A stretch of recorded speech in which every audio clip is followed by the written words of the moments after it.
Cancer का इलाज बिल्कुल संभव है, लेकिन सबसे महत्वपूर्ण बात है कि उसको हम जल्द से जल्द पकड़ें। न लगना, खाना ना खा पाना, पीलिया होना, पेट में दर्द होना, पेशाब में खून आना, बच्चेदानी के रास्ते से खून आना जैसे सिम्पटम्स भी शरीर के किसी भी हिस्से में अनियंत्रित ग्रोथ होना, जो कि रूल्स को, जो हमारे शरीर के कुछ रूल्स हैं, उनको फॉलो ना करे, उसको ही बेसिकली कैंसर। तंबाकू किसका सेवन जो कि हम स्मोकिंग की फॉर्म में हो, या तंबाकू का सेवन खाने की फॉर्म में हो, या मुंह में केवल रखने की फॉर्म में हो, उससे कैंसर का रिस्क बढ़ता है। जो हम खाना खा रहे हैं उनमें कीटनाशक दवाइयां हैं, एक्सरसाइज न करना, मोटापा बढ़ना, ये सब कारण हैं जो कि कैंसर की प्रवृत्ति को बढ़ाते हैं। ये एक मिथ है कि बायोप्सी करने से कैंसर फैलता है। 45 साल से उम्र से अधिक जो फीमेल्स हैं, उनको साल में एक बार मैमोग्राफी करानी चाहिए।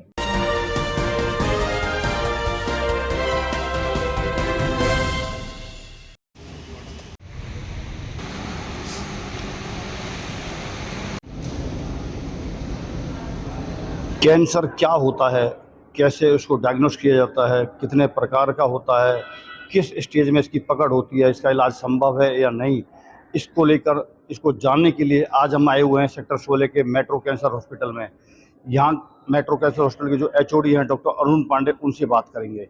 मेट्रो प्लस में आप सभी का स्वागत, और मैं आप सभी के साथ आपका अपना नवीन गुप्ता। मेट्रो प्लस के खास मेडिकल बुलेटिन में हम आपको हर बार किसी ना किसी नई बीमारी के बारे में बताते हैं, उनके क्या सिम्टम्स हैं, क्या कारण हैं, क्या लक्षण हैं, कैसे बचा जा सकता है, क्या उसका उपचार है। इसको लेकर हम हर बार नए नए डॉक्टरों से बात करते हैं और आपसे उनको रूबरू कराते हैं। तो आज हमारे साथ हैं मेट्रो कैंसर इंस्टीट्यूट के डॉक्टर अरुण पांडे, जो कि एचओडी हैं कैंसर सर्जन डिपार्टमेंट के। बात करेंगे। डॉक्टर साहब, स्वागत है आपका मेट्रो प्लस के इस मेडिकल बुलेटिन में। हम हर बार एक नई बीमारी से लेकर लोगों को अवगत कराते हैं, उसके क्या सिम्टम्स है, क्या कारण है, क्या लक्षण है। तो आप चूंकि कैंसर हॉस्पिटल में कैंसर सर्जन है, एचओडी डिपार्टमेंट के, तो सबसे पहले हमारा क्वेश्चन होगा, कैंसर क्या होता है? देखिए, हमारे शरीर में हर अंग, हर कोशिका एक नियंत्रित तरीके से ग्रो करती है या बढ़ती है, और हर कोशिका के एक रूल्स होते हैं जो कि उन्हें वो फॉलो करती है। लेकिन जब कोई कोशिका या कोई भी अंग उन रूल्स को फॉलो ना करे और अनियंत्रित तरीके से ग्रो करना या बढ़ना शुरू कर दे, तो वो गांठ के रूप में या अनियंत्रित ग्रोथ के रूप में हमें दिखाई देता है। शरीर के किसी भी हिस्से में, शरीर के किसी भी हिस्से में अनियंत्रित ग्रोथ होना, जो कि रूल्स को, जो हमारे शरीर के कुछ रूल्स हैं, उनको फॉलो ना करे, उसको ही बेसिकली कैंसर कहते हैं। तो पता कैसे चलता है शरीर में कैंसर है, क्या सिम्टम्स हैं इसके, पहचान कैसे हो पाती है? कैंसर के अनफॉर्चुनेटली कोई भी अलग से सिम्टम्स नहीं है, कोई स्पेसिफिक सिम्टम्स नहीं है, लेकिन उसके कॉमन सिम्टम्स, जैसे कि किसी भी पेशेंट को खांसी आ रही है, या खांसी में खून आ रहा है, पेशाब में खून आना, मल में खून आना, ये ऐसे सिम्टम्स हैं जो कि कैंसर के अलावा बाकी बीमारियों में भी मिल सकते हैं। लेकिन इस तरह की सिम्टम्स जब 2 से 3 हफ्ते से ज़्यादा तक परसिस्ट कर रहे हैं, रह रहे हैं और ठीक नहीं हो रहे हैं, तब हमें किसी ऑन्कोसर्जन को या ऑन्कोलॉजिस्ट को दिखाना चाहिए। इनमें भूख न लगना, खाना ना खा पाना, पीलिया होना, पेट में दर्द होना, पेशाब में खून आना, बच्चेदानी के रास्ते से खून आना जैसे सिम्टम्स भी शामिल हैं। या कोई भी ऐसी गांठ जो कि टाइम के साथ में बढ़ रही है, तो हमें किसी ऑन्कोलॉजिस्ट को कंसल्ट करना चाहिए। ये तो हो गए सिम्टम्स जी। तो कारण क्या होता कैंसर होने का? कैंसर होता क्यों है? देखिए, ज़्यादातर मरीजों में हमें कैंसर के कारण नहीं मिल पाते हैं, लेकिन हम कुछ रिस्क फैक्टर्स हैं जो कि कैंसर का जो रिस्क है किसी भी मरीज में या किसी भी व्यक्ति में, वो बढ़ाते हैं। उनमें से बहुत इंपॉर्टेंट चीज़ें हैं स्मोकिंग, तंबाकू किसका सेवन जो कि हम स्मोकिंग की फॉर्म में हो, या तंबाकू का सेवन खाने की फॉर्म में हो, या मुंह में केवल रखने की फॉर्म में हो, उससे कैंसर का रिस्क बढ़ता है। दूसरा बहुत महत्वपूर्ण कारण है अल्कोहल, जो हम शराब का सेवन जो बढ़ रहा है, उसकी वजह से भी कई तरह के कैंसर्स बढ़ रहे हैं। मतलब मोटा-मोटा कहते हैं शराब और तंबाकू कैंसर के मेन कारण है। बहुत मेन कारण है। उसके अलावा हमारे जो हवा में आजकल, जिसको हम कंट्रोल नहीं कर सकते हैं, बहुत पॉल्यूशन जो है, जो हम खाना खा रहे हैं उनमें कीटनाशक दवाइयां हैं, एक्सरसाइज न करना, मोटापा बढ़ना, ये सब कारण हैं जो कि कैंसर की प्रवृत्ति को बढ़ाते हैं। तो डॉक्टर साहब, डायग्नोस कैसे होता है कैंसर? देखिए, सबसे इम्पोर्टेंट चीज़ जो कैंसर की डायग्नोसिस के लिए है, वो है कि हम कोई भी गांठ या कोई भी सस्पिशियस जो कि डाउटफुल अल्सर है, उससे हम पीस निकालें, टुकड़ा निकालें, जिसको कि हम बायोप्सी बोलते हैं। तो एक बायोप्सी की जाए और उसका माइक्रोस्कोपिक एग्जामिनेशन किया जाए उस टुकड़े का, जिससे कि कैंसर का कन्फर्मेशन होता है। लेकिन इसके अलावा भी कई सारी जांचें इसमें अवेलेबल होती हैं, सबसे महत्वपूर्ण हालांकि बायोप्सी ही होती है। बायोप्सी से कहते हैं कि जैसे मान लो एक बार पीस निकाल लिया, कैंसर जहाँ पे हो जी रहा है वो पीस मांस का या जहाँ भी निकाल लिया, जी तो दूसरे अंग में भी उसका फर्क पड़ जाता है, कई बार किसी और नहीं, जगह हो देखिए ये जाता है। बहुत अच्छा आपने सवाल पूछा है। ये मुझे लगता है 10 में से 7 मरीज़ ये क्वेश्चन पूछते ही हैं हमसे, सवाल पूछते हैं कि आप जी जी बायोप्सी बता रहे हो लेकिन जी। बायोप्सी से फिर फैल जाएगा, ये सुनते हाँ, हैं। फैल जाता है शरीर में कई ऐसा बार। बिल्कुल भी नहीं है, ये एक मिथ है कि बायोप्सी करने से कैंसर फैलता है, क्योंकि बायोप्सी पर जब तक कन्फर्म नहीं हो सकता है, तब तक हम आगे का इलाज कर ही नहीं सकते। वो हमारा पहला स्टेप है फर्स्ट कैंसर के स्टेप यही इलाज है। का। दूसरी चीज़ ये है कि कैंसर कई तरह का होता है और हर तरह के कैंसर के अलग-अलग इलाज होते हैं। सपोज़ अगर हम कीमोथेरेपी की बात करें, तो अलग-अलग कैंसर्स में अलग-अलग कीमोथेरेपी दी जाती है। तो जब तक हमें वो कैंसर का टाइप नहीं पता चलता बायोप्सी से, तब तक हमें ये भी नहीं पता कि कीमो किस तरह की दी जानी चाहिए। तो बायोप्सी बहुत महत्वपूर्ण और पहला स्टेप है इसकी डायग्नोसिस के लिए। तो कैंसर का इलाज संभव है? जैसे कहते हैं कि कैंसर जानलेवा है, लेकिन बताते हैं कि कैंसर का इलाज आ चुका है अब। जी, देखिए कैंसर का इलाज बिल्कुल संभव है, लेकिन सबसे महत्वपूर्ण बात है कि उसको हम जल्द से जल्द पकड़ें। अगर हमारे डायग्नोज जल्दी हो जाए वो। एग्ज़ैक्टली, तो अगर हमारे पास में पेशेंट अर्ली स्टेज में आता है, तो हम उसकी सफल इलाज करने में सक्षम हो सकते हैं। अनफॉर्च्युनेटली हमारे पास में 40 से 50% मरीज़ ही ऐसी स्थिति में आते हैं जिसमें कि हम इलाज कर सकते हैं। 50 से 60% मरीज़ हमारे पास में इस स्थिति में आते हैं जबकि उसको कोई इलाज संभव नहीं है। तो सबसे इम्पोर्टेंट है कि कोई भी लक्षण जो हम बात कर रहे थे पहले, अगर ऐसे कोई भी लक्षण आते हैं तो तुरंत हमें कंसल्ट करना चाहिए, उसको इग्नोर नहीं करना चाहिए। किस प्रकार के इलाज हैं कैंसर के लिए आपके यहाँ पे? कैंसर के इलाज हमारे मेन जो हैं 3 तरह के होते हैं। जी। पहला तरह का इलाज होता है कि कीमोथेरेपी और टारगेटेड थेरेपी, जिसमें कि इंजेक्शंस और दवाइयाँ दी जाती हैं। दूसरे तरह का इलाज होता है जिसमें कि रेडिएशन थेरेपी आती है। रेडिएशन थेरेपी में एक्स-रेज़ जो क्षय किरण होती हैं, उनकी हाई डोज़ में पेशेंट को क्षय किरण दी जाती हैं। तीसरा तरह का इलाज होता है सर्जरी, जिसमें कि कोई भी कैंसर की गाँठ है या कैंसर के अल्सर है, उसको सर्जरी करके निकाला जाता है। तो कैंसर जैसे मान लो किसी व्यक्ति को हो गया, तो क्या कैंसर की सर्जरी संभव है, या कई बार की एज ज़्यादा है, या किस स्टेज में सर्जरी की जी। जा सकती है? ये बहुत एक महत्वपूर्ण चीज़ है कि हम पेशेंट को पूरा ओवरऑल असेस करें। पेशेंट की ट्यूमर की स्टेज क्या है, पेशेंट की उम्र क्या है और उससे ज़्यादा इम्पोर्टेंट है कि पेशेंट की फिटनेस कैसी है। कई बार पेशेंट की एज 70 इयर्स होती है, लेकिन उसकी जो फिटनेस होती है, वो पेशेंट की फिटनेस होती है 60 से 65 साल की उम्र की पेशेंट के जैसी।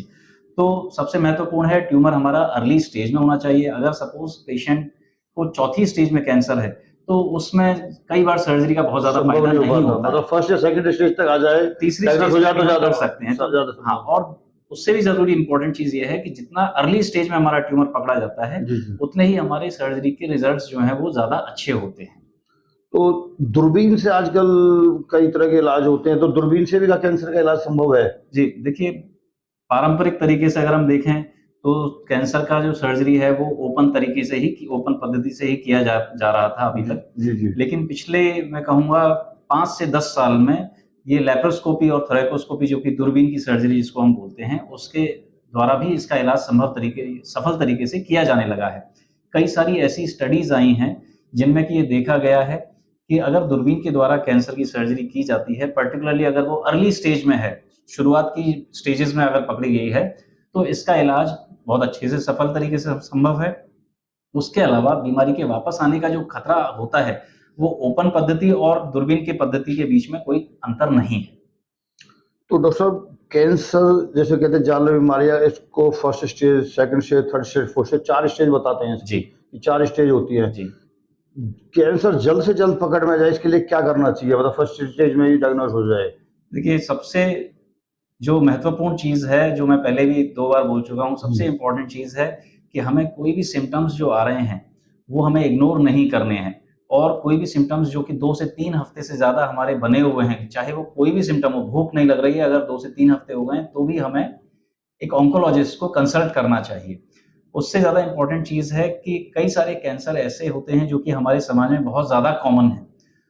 उन कैंसर्स के लिए सरकार की तरफ से भी या प्राइवेट हॉस्पिटल्स की तरफ से भी कुछ टेस्ट होते हैं, जो कि सिम्पटम्स आने से पहले उस कैंसर को पकड़ सकते हैं। जैसे कि एग्ज़ाम्पल के तौर पर अगर हम कहें, तो ब्रेस्ट कैंसर। 45 साल से उम्र से अधिक जो फीमेल्स हैं, उनको साल में एक बार मैमोग्राफी करानी चाहिए। मैमोग्राफी दोनों ब्रेस्ट का एक एक्सरे होता है जिसमें कि बहुत छोटी गांठें जो कि कोई भी लक्षण देने से पहले ही पकड़ में आ जाती हैं। जी। दूसरा एक एग्जाम्पल है बच्चेदानी के मुंह का कैंसर, जिसको हम कहते हैं सर्वाइकल कैंसर, जी। जो कि इंडिया में रूरल जो हमारे जो ग्रामीण परिवेश जो होते हैं उसमें बहुत ज़्यादा कॉमन है। और उसके जो लक्षण होते हैं, बच्चेदानी के रास्ते से खून जाना या सफ़ेद रंग का पानी जाना होता है। इसके लिए एक बहुत ईज़ी टेस्ट होता है पैप स्मीयर जिसको बोलते हैं। नीचे बच्चेदानी के रास्ते से वो कुछ स्लाइड लेकर और उसको माइक्रोस्कोप में देखते हैं। ये एक इतना ईज़ी टेस्ट है जो कि घर पे जाकर भी किया जा सकता है। तो ये टेस्ट भी साल में एक बार फीमेल्स को कराना चाहिए, पर्टिकुलरली जो कि 35 टू 40 एज से ऊपर की एज है। तो ऐसे ही कुछ टेस्ट हैं जो कि हमें लक्षण का वेट किए बिना हम कैंसर को जल्दी से जल्दी पकड़ सकते हैं। सावधानी इस प्रकार की बरतनी चाहिए। बिल्कुल। कैंसर लेडीज में ज्यादा होता है, पाया जाता है, या जेंट्स में ज्यादा पाया जाता है, और किस एज ग्रुप के अंदर ज्यादा कैंसर जी। मरीज देखने को मिलते हैं आपके देखिए, पास जो आते हैं? कन्वेंशनली अगर हम बोलें तो ओल्ड एज में कैंसर ज़्यादा कॉमन है। लेकिन हमारे समाज में अब हमें ज़्यादा से ज़्यादा यंग पेशेंट्स जो कि इवन 30 से 35 साल, 40 साल तक के पेशेंट्स भी हमें बहुत ज़्यादा कॉमन मतलब यंग में ज्यादा देखने को मिल रहा है आजकल। देखने को मिल रहा है। और उसका कारण शायद एक्सरसाइज ना करना, जंक फूड खाना, पॉल्यूशन होना और स्मोकिंग और अल्कोहल की जो आदतें हैं इनका बहुत ज़्यादा बढ़ना भी हो सकता है। जब जहाँ तक कि हम मेल और फीमेल की बात करते हैं तो मुझे लगता है कि दोनों में समान ही तौर पर ये पाया जाता है। Thank you. तो सब लास्ट में जनता से क्या अपील करेंगे कि वो कैंसर से बचाव के लिए क्या क्या करें कि कैंसर जैसी बीमारी उनको ना हो? देखिए, कई चीज़ें हैं जो कि हम कंट्रोल नहीं कर सकते हैं, जैसे कि पॉल्यूशन हुआ या हमारा खाने-पीने में जो कीटनाशक आ रहे हैं जो उनको हम शायद कंट्रोल नहीं कर सकते हैं, लेकिन कुछ चीज़ें हैं जिसको हम कंट्रोल कर सकते हैं। हम अपने खान-पान में जंक फूड ना लें, हम अपने जो धूम्रपान और जो अल्कोहल है इसका सेवन हम ना करें, हम नियमित तौर पर एक्सरसाइज करें, अपने वजन को कंट्रोल में रखें और जितना हो सकता है बाहर का खाना भी हम अवॉइड करें। तो ये कुछ ऐसी चीज़ें हैं जो कि हमारे लिए रिलेटिवली आसान है करना और इसको अवॉइड करके हम शायद कैंसर से कुछ हद तक बचाव कर सकते हैं। थैंक यू डॉक्टर साहब। तो देखा आपने, ये थे हमारे साथ doctor Arun Pandey, metro cancer hospital के एचओडी हैं, कैंसर डिपार्टमेंट के अंदर सर्जन हैं। इन्होंने बताया था कि कैंसर किस प्रकार से होता है, कैसे उसका डायग्नोस किया जाता है, किस स्टेज में होता है, महिलाओं में ज़्यादा पाया जाता है या पुरुषों में ज़्यादा पाया जाता है, और किस प्रकार से इसकी डायग्नोस की जानकारी डॉक्टर अरुण पांडे ने हमें दी। खासतौर पर बताया कि युवा वर्ग में आजकल ज़्यादा कैंसर को देखने को मिल रहा है। तंबाकू हो या शराब हो, इसका सेवन नहीं करना चाहिए, जंक फूड का यूज नहीं करना चाहिए, फिजिकल एक्टिविटीज़ लगातार हमें करनी चाहिए। ऐसे कई कारण हैं जो कैंसर को जन्म देते हैं। तो कैंसर की जो प्रकार हैं, किस स्टेज के लिए, सारी जानकारी हमें डॉक्टर अरुण पांडे ने दी, और इस प्रकार की तमाम जानकारी हम आपको अपने इस मेट्रो प्लेट के जो मेट्रो का मेडिकल बुलेटिन है उसमें समय समय पर देते रहते हैं। तो इस प्रकार की तमाम खबरों को देखने के लिए आप हमारे मेट्रो फीड को लाइक करें, फॉलो करें और इस मेडिकल बुलेटिन को ज़्यादा से ज़्यादा शेयर करें ताकि लोग कैंसर के प्रति अवेयर हो सकें। धन्यवाद।